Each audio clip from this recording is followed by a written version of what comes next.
Un mot effectivement sur ce point relatif aux ressources humaines et plus particulièrement sur le point qui concerne la fixation des conditions de rémunération des assistants maternels. Un mot d'abord, notamment pour ceux qui nous écoutent et qui ne le savent peut-être pas, pour préciser que notre ville dispose d'une crèche familiale qui est constituée de 26 assistantes maternelles et qui ont pour mission d'assurer la prise en charge d'un ou plusieurs enfants à leur domicile. Il s'agit en général d'un, deux ou trois enfants qu'elles prennent en charge, qu'elles accueillent à leur domicile. Le point que vous proposez aujourd'hui à l'ordre du jour consiste à revoir la rémunération de ces assistantes maternelles. Et dans ce cadre, j'ai été saisi par un certain nombre d'entre elles qui s'inquiètent, et le mot est faible, de ce projet, qui s'en inquiète depuis plusieurs mois, parce que manifestement, le projet est dans les tiroirs depuis plusieurs mois, d'après ce qu'elles m'ont dit, et qui, d'ailleurs, pour certaines, sont dans un état de souffrance dont elles m'ont fait part, en tout cas. Je précise mon propos, puisque, d'après ce qui m'a été indiqué par ces assistantes maternelles, elles disposaient, jusqu'alors, d'une rémunération minimale. Or, il semblerait que le projet que vous nous présentez, en tout cas moi c'est ce que je lis dans votre note de synthèse, consiste désormais à asseoir leur rémunération sur un taux horaire. Et elles me disent que, eh bien, il n'est pas fait mention, effectivement je ne l'ai pas vu dans votre projet, à la rémunération minimale qu'elles percevaient jusqu'alors. Or, elles ont deux principales revendications qu'elles m'ont présentées en tout cas comme ça, pour celles avec lesquelles je suis en contact. D'abord, elles s'inquiètent de la disparition de cette rémunération minimale parce que, pour que chacun en soit conscient, ces assistants maternels peuvent être amenés à accueillir 1, 2 ou 3 enfants, c'est-à-dire que ce n'est pas elles qui décident du nombre d'enfants qu'elles accueillent, on le leur octroie. Donc, pour celles qui, par exemple, cette année n'accueilleront qu'un enfant, elles risquent de subir une diminution de leur rémunération extrêmement importante. Elles en sont très inquiètes. Vous savez qu'on parle beaucoup de pouvoir d'achat ces derniers mois. Monsieur Mancipose a d'ailleurs dit tout à l'heure que le pouvoir d'achat était quelque chose d'important pour la ville d'Asnières s'agissant de ses agents. En l'occurrence, j'ai une question et une interpellation très concrète sur la question du pouvoir d'achat à vous formuler et à vous soumettre. Est-il vrai que ce projet, Monsieur Aeschlimann, risque d'aboutir à la baisse de la rémunération globale de certaines de ces assistantes maternelles? C'est en tout cas ce qu'elles ressentent, c'est la manière dont elles ressentent les choses. Deuxième revendication qu'elles portent, elles disent que ce projet méconnaît l'amplitude de travail qu'elle a alors. C'est-à-dire que en asseyant la rémunération sur un taux horaire, elles disent qu'on ne prend pas forcément toujours en compte l'amplitude qu'est la leur, c'est-à-dire qu'elles peuvent être amenées à accueillir un enfant de 9h à 16h, puis un autre de 10h à 17h, et un troisième de 11h à 19h, par exemple. Ce qui fait qu'elles travaillent de 9h à 19h. Et elles aimeraient que soit prise en compte cette amplitude, parce qu'en réalité, c'est évidemment sur l'ensemble de cette amplitude horaire qu'elles sont amenées à travailler et à être à la disposition permanente de leur employeur, comme le dit le droit, comme c'est la formule applicable. Donc, deux interpellations, deux questions très claires.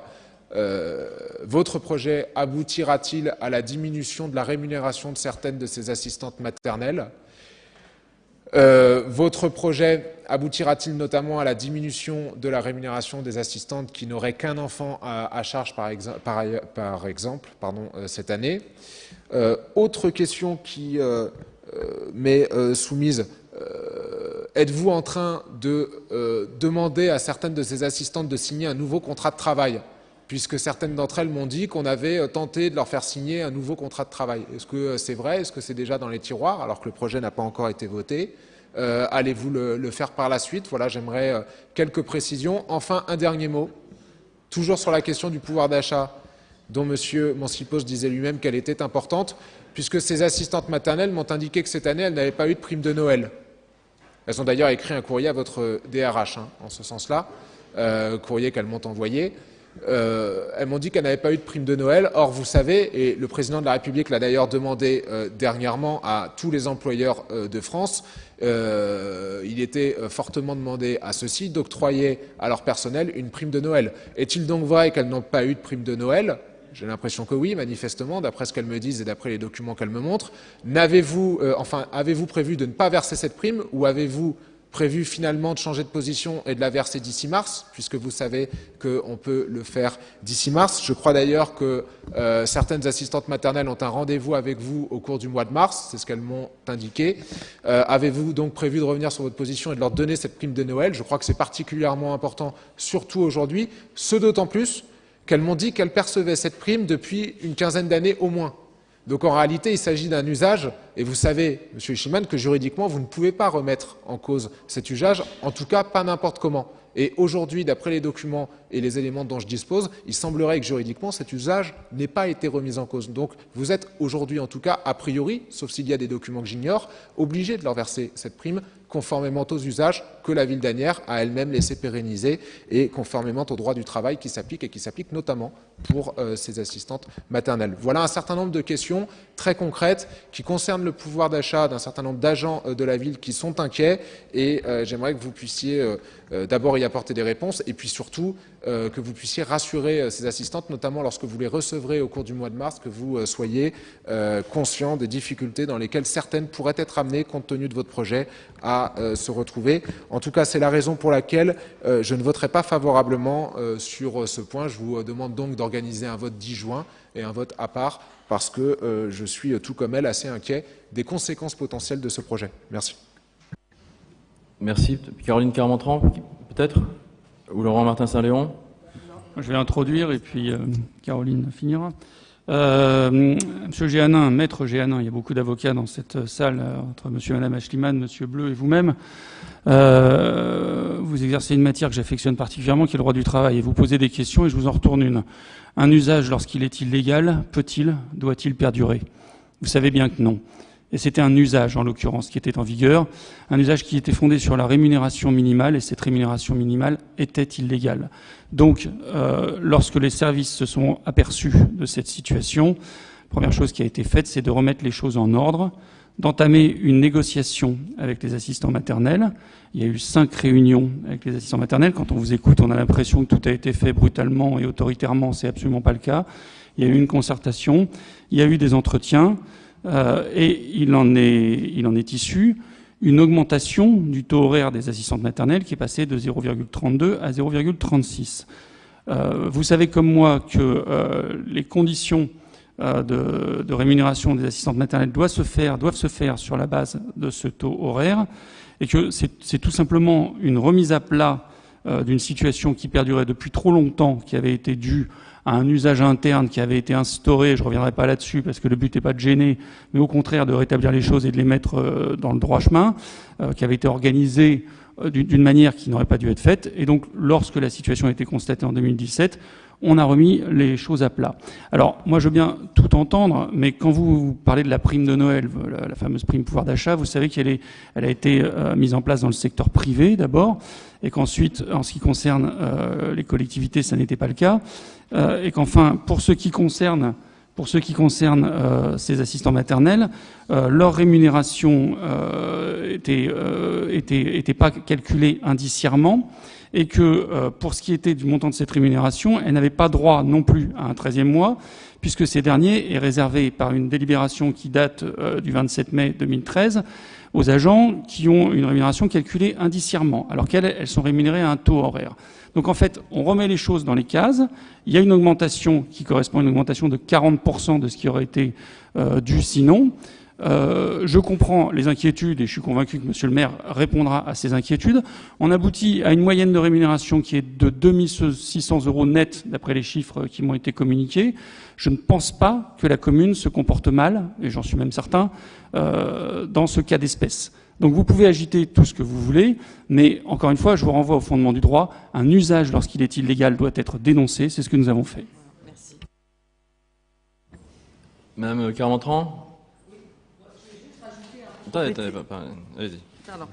Donc, si la ville d'Asnières mettait les assistantes maternelles en conformité avec la réglementation sans toucher au taux horaire ni à l'indemnité repas, comme nous le faisons aujourd'hui, elles perdraient 40% de salaire.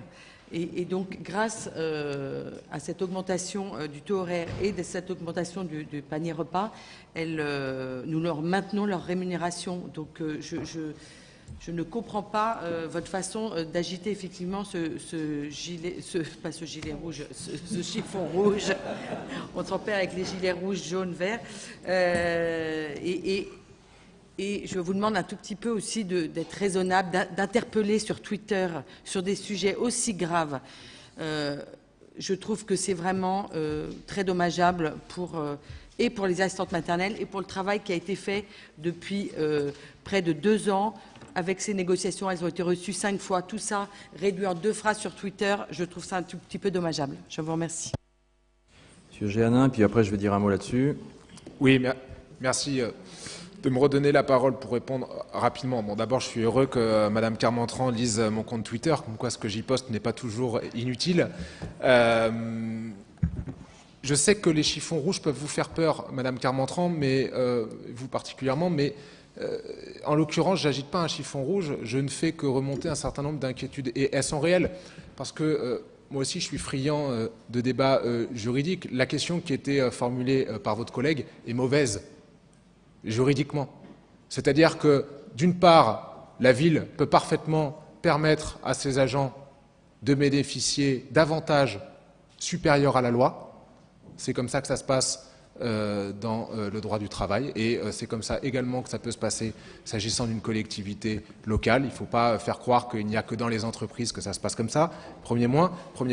Deuxièmement, Monsieur Martin Saint-Léon, quand vous octroyez une prime de Noël à ces assistantes maternelles, il ne s'agit pas là d'un avantage qui est illégal. Il est faux de formuler les choses ainsi. C'est un avantage et c'est un usage, en l'occurrence, qui est parfaitement légal. Ce qui est illégal, potentiellement, puisque je n'ai peut-être pas tous les documents en ma possession, mais selon ceux dont les assistantes maternelles qui m'ont saisi disposent, ce qui est illégal à ce jour, c'est la manière dont vous remettez cet usage en cause, puisqu'il y a un certain nombre de procédures à suivre pour remettre un usage en cause. Quoi qu'il en soit, elles bénéficiaient d'une prime de Noël. Ça n'a rien d'illégal, bien au contraire, et je vous demande de faire en sorte qu'elles continuent à bénéficier d'une prime de Noël pour leur pouvoir d'achat. Elles y ont parfaitement le droit. Non, moi, je lis avec intérêt vos chroniques.